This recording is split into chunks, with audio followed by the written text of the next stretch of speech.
think of South Carolina's Marcus Lattimore, who had to retire from the NFL at the age of 23 after sustaining a couple of very severe injuries in the college in his college career.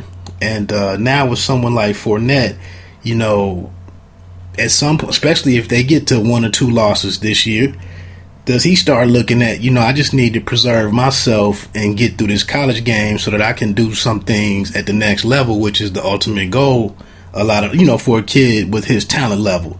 So I like to see how they manage that.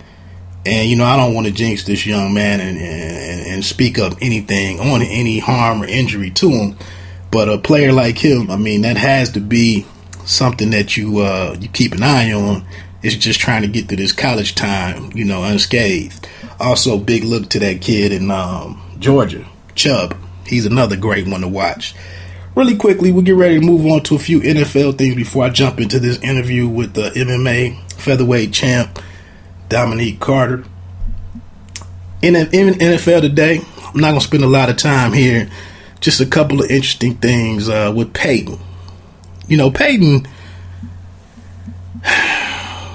I think he's earned the right to end his journey in the NFL however it happens. But I think the commentators don't insult our intelligence. We know Peyton is an aging man. We saw the playoff game, how it ended last year and how he looked ineffective going down the field later in the season. We know about talks of him being on the pitch count, etc., etc. But don't insult us by constantly every errant pass or short throw or every interception we have to hear about his arm strength. We're watching the game. We followed him for the last 18, 19 years. It happens. The excitement is in this, to me, is how do we see him win in spite of these deficiencies or in the face of this type of adversity. That's the one thing we don't take into consideration. You don't think he knows? You don't think he knows he's out there with his less than best stuff? But how courageous is that to come out there and face the people, the Marcus Peters of the world, some of the linemen that he's facing. He's never been the most agile or mobile quarterback, but he goes out there and he does his job, and he needs to be applauded for that. Like I said, I've listened to several pundits, media people, game analysts, etc., tear this man down. But look at the courage that he's displayed. Now, I don't think it happens. And then, if we look at it last year, remember in week 3 or 4 or something after that Kansas City loss, people were actually calling for Tom Brady's job.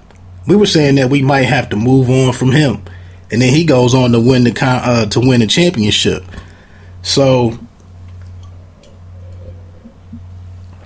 my goodness, it's early in the season. It's going to be up and downs, but the league has let the Broncos get 2 games that they probably shouldn't have won, and now they only need 9 or 10 more to get to that double-digit win, which usually secures you a spot in the playoffs. So Peyton's doing his job, along with selling pizzas. The guy has his team positioned to win, and I think when you have one of those elite upper echelon guys, that's what you love, is that however it's all set up, at the end of the day, they still have your fans can still be engaged and know that there's some hope in the season. So shout out to Peyton, man. I'm interested to see how it all plays out. But I will say that defense is eventually, by the end of the season, the running game is going to have to get up to snuff. And then this defense is going to have to be more of not an opportunistic defense, but actually a stifling defense. Someone that's holding teams down to 17 points, 20 points. Eventually they're going to have to be, they're going to have to be called on to shut teams down and not just, get off the field here and there or get one turnover a game. It's going to have to be the same way that Elway won it, his last couple of years with a formidable defense. The running game is probably not going to happen. I mean, they have who they have on the staff at this point. So between Hillman and C.J. Anderson, and this rookie makeshift line, they got to make it work. Other things to look out for: can AP get it going today? We got a couple of teams out here that are struggling. It could be in some bad situations. The 49ers going to Steelers, to Pittsburgh. Pittsburgh could very well be looking at an 0-2 start, starting this season without Martavius Bryant and Le'Veon Bell. I mean, we thought the Niners would be a lot worse off than they are. And they just, they look pretty good. I mean, it looks like a professional team over there. And, despite the attrition, I mean, they look like they're a 500 team easily. And with Carlos Hyde toting that mail like he is right now, that's very, very interesting. Speaking of the Big Ten. Also, Seahawks going into Lambeau today. Cam Chancellor could get a call tomorrow. He could get a call tomorrow with a different set of numbers for him and his agent to look at. Because, that Aaron Rodgers is one of the top, 2 guys doing it. And if he has another great game at home, hasn't thrown a pick at home in the last 2 or 3 seasons. And if Eddie Lacy gets it going, the Seahawks could be 0-2. So, and with, with Arizona and with St. Louis, who's probably going to bust down my Redskins today, scrape them, the Seahawks could be looking up again. Could be some pressure. This Lions and Vikings game, one of these teams was supposed to, I thought one of these 2 teams could pressure Green Bay before James Jones told us to pause. You thought maybe the Lions or the Vikings would be the teams to threaten, but they're fighting to see who's going to avoid dropping 0-2 in the NFC North.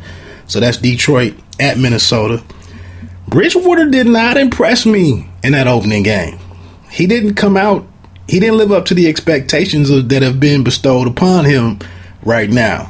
He didn't show any command of the offense last week in Frisco. That was kind of disappointing, especially with it being the late game that I had to watch. Moving on, Cowboys, Eagles.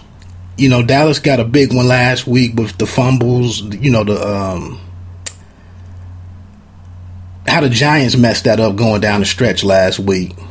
And I thought earlier today, Dez Bryant's projected time away went from 4 to 6 weeks to like 10 weeks earlier today. He had a bone graft for that injured or broken bone in his foot. But it'll be interesting to see right off the rip. This is a division game. Cowboys already 1-0 in the division. Could be 2-0 if they put it all together today. But we'll see what happens with, I would imagine that DeMarco Murray picks it up this week.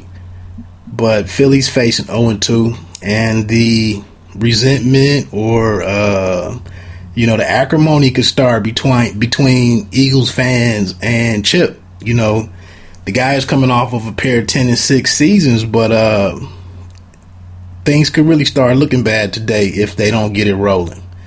Jets at the Colts. Colts could be another team facing 0-2. I mean, we have to see what Fitzpatrick can do away from the friendly confines of the field and the home field. But I think we got a lot of questions about the Colts. And then T.Y. is a little nicked up. So that's an interesting game to keep an eye on. I think that's pretty much all the NFL. I didn't really want to get too deep into some of my other thoughts along the lines of the NFL. It'll be interesting. My team is the Washington Redskins, and we're facing St. Louis, who beat us last year in DC 24-0. And if you were watching, the players that we traded for, the half a starting lineup of players that we traded for to get RG3, they were the team captains last year. It was kind of a thumb, to the Washington ownership that made that deal, and then to go out there and play and actually get beat on the field and not be able to do anything for being shown up with that, with those guys coming out for the coin toss. But this year, both sides have stated that they've moved on beyond that. Fisher said that he wouldn't be sending out, trying to make any pregame statements this year. Of course, Gruden and the Redskins said that, that's not bulletin board material for us this year. We have so many problems going on that we just need to get this win. But I don't see that happening. And actually, it could be very ugly for the Redskins today. With that defensive front, if they get to Cousins and induce some turnovers, some interceptions, some fumbles from Captain Kirk, we could see some interesting storylines going into this week. Because just like with Hoyer down in Houston being benched after 1 week, the consensus out there, with the exception of Shanahan, is that Captain Kirk is just a backup quarterback. A lot of people just look at Kirk as a backup quarterback. So if he goes out there, lays an egg today, I don't know if RG3 is dressing this week or he might be the third safety or something. But wow, if McCoy has to come into the game, it could just really turn everything on his head in DC going into this next week. So look, thanks for rocking with Pay Me No Mind. And me getting my little monologue out of the way, I'm going to have to take a quick break and then jump back into it with my amateur MMA featherweight champ, Dominique Carter. We are One Take Podcast Nation, bringing you quality on-demand audio in sports, entertainment, lifestyle, and more. You have podcasts from B. Meeks, Jim Shoe Johnny, show host Wood, and host of others from around the country. No matter what your sport is, we have it covered. So check us out on OneTakePodcast.com. Or if you want to go straight to our podcast channel, visit www.otpn.us. That's otpn.us. Sponsors and podcasters are always welcomed. Once again, this is Pay Me No Mind with your host Wood. I got a special guest today. Usually, me and my brother, we cover boxing. And I know on our last boxing show, he mentioned that he had some MMA discussions to get into, but he didn't realize the card was a few months away. So we didn't get into that. But today I got a very special guest. It's actually an amateur MMA fighter from the state of Michigan. I don't know how long the amateur status is going to apply, but I want to welcome Dominique Carter to the show. How you doing, man? I'm good. How are you? Pretty good, man. Thanks for taking out some time to visit with me today. Like I mentioned, MMA is not my strongest sport, but I do tune in to quite a bit and check it out here and there. I am more of a boxing fan, but I appreciate your time nonetheless. No problem. Thanks for having me. No problem. Before we jump into some personal stuff about you, because I'm really interested in sharing your story and kind of talking about what your journey has been and where it's going in the world of mixed martial arts. But I don't watch too many of the MMA shows where they may have hit on this already. But for me, break down a possible matchup, man, between Floyd Mayweather and MMA's Ronda Rousey. Personally, I think as far as MMA goes, I don't think, unless Floyd Mayweather had some sort of MMA training, like at least a little bit on the ground, I don't think he'd have a chance, because she's not. If she was smart, she wouldn't box with him. And exactly. And she'd just take him to the ground and submit him, and like how she does everybody else. But maybe if he learned some ground stuff, he could survive. But boxing match, if it was a boxing match, Ronda Rousey would lose all day. But if it's MMA, that's Ronda Rousey's game. Floyd Mayweather is going to lose.